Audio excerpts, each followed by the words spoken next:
Excuse me, I am hearing a lot of noise, so bear with me. This is to show you that my videos have not always been perfect, and you know that. And this is how life is. Life is up and down. Anyway, lots going on here on December 31st. But I just want to acknowledge all of you and thank you for supporting me in having this YouTube channel. And I want to share that 2025 has been a huge learning curve for me. It's really about me stepping back, um, thinking about what I want to do, what really aligns with my own values, and not being afraid and being willing to go ahead and learn the things that I've always wanted to learn. For example, making videos. If you've seen my early videos, they're not perfect. And so what did I want to do was go and learn from experts, how to use Canva, how to use CapCut, how to make videos more interesting, and I did just that, and posting on Instagram, practicing making different posts and stories, and even making interesting photos to look like posters. So those are the things that I thought was really fun. But what was important for me to not do was to get overwhelmed. What was really important for me is to stay balanced, not get sucked into, because most of the gurus do want us to thrive. They do want us to succeed, and they may say post every day, 4 to 5 times a day. That is a little much for me, and so I rather go with the flow. So what I want to share is that it's really important to keep your flow, to find your flow and keep your flow. What works for you um, is the very thing that will keep you staying balanced. And my first book is going to be published in 2026, well, in a few months.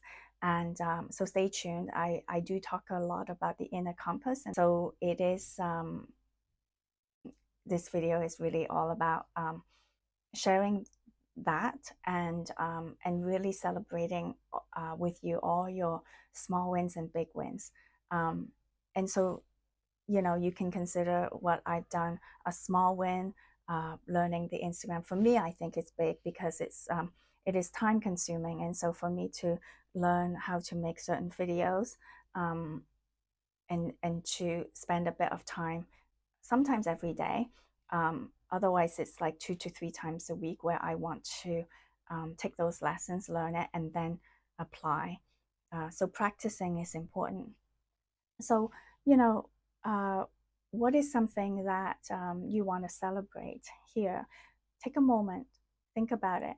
Think about some of the things, even like when you don't spend much time for yourself, you know, taking time out for yourself, for some people it's really difficult because they think it's taking away time uh, for the work that they need to do. So if you're a stay-at-home mom, I really understand that there's so much to do, and the chores are never ending.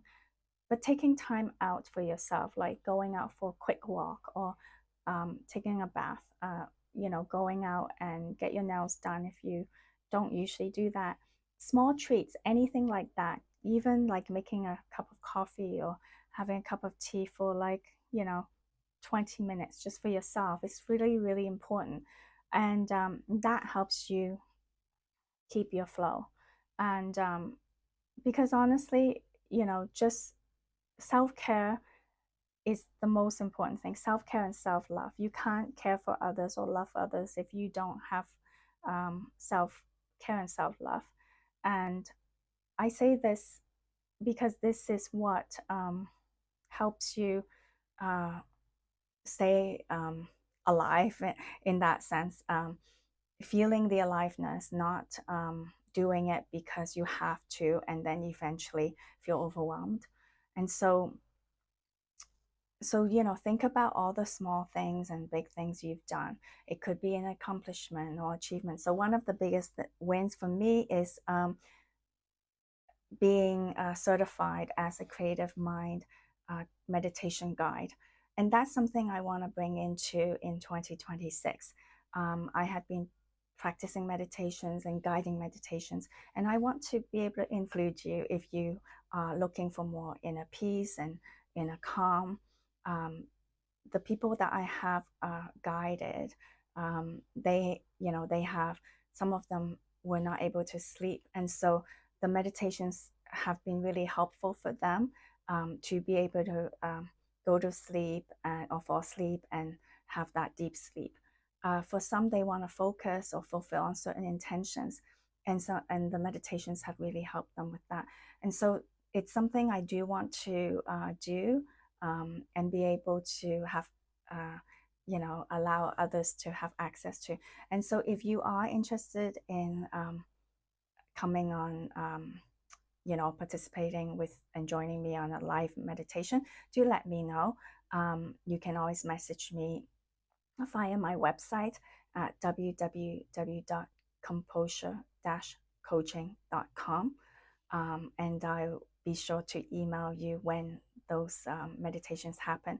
But otherwise, I'm going to start sharing some of the meditations with you on this channel so that you can have access to it and um, be able to practice anytime that works for you. But otherwise, I just want to say thank you very much for being here. Before I end, there is an exercise that I actually, this came from a friend's share. I don't know where my friend got it from, but I saw on Facebook, so I'm stealing this to share with all of you. I thought it is such a great exercise to celebrate all your big wins and small wins. Because oftentimes, as I'm talking to you today, you might be thinking, oh, what would some of these wins be? Because we're very self-critical and we judge ourselves, and we may not think some of the things that you've done, if you have shared with me, I would be so proud of, but you may not be because you don't see it. So that's why I always give examples of little wins. Even if I go and take 20 minutes of my own time just to have a coffee, do nothing, don't even look at my phone, just to sit, be outside looking at birds or looking into the ocean. That is spending time, or just me taking time out to go for meditation. And so those are little wins. But I thought this exercise was really is really clever.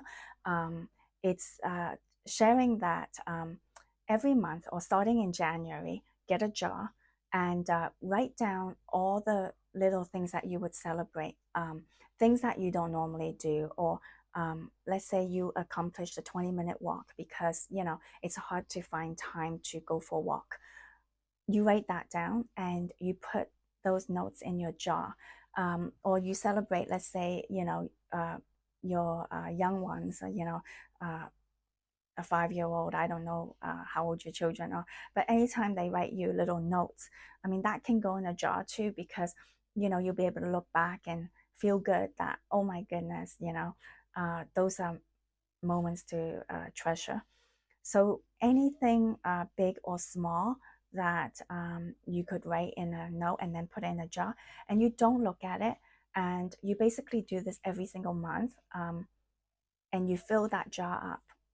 You fold the papers and you fold the jar up, and at the end of the year, you can open it up and look at and read all the notes, and then you'll be able to see not only the things that you can celebrate, but you'll notice how much you've done, because oftentimes we look back and we think we didn't do very much, but in reality, we've done a lot, and you don't even realize it, because like I said, our minds can be very critical of ourselves.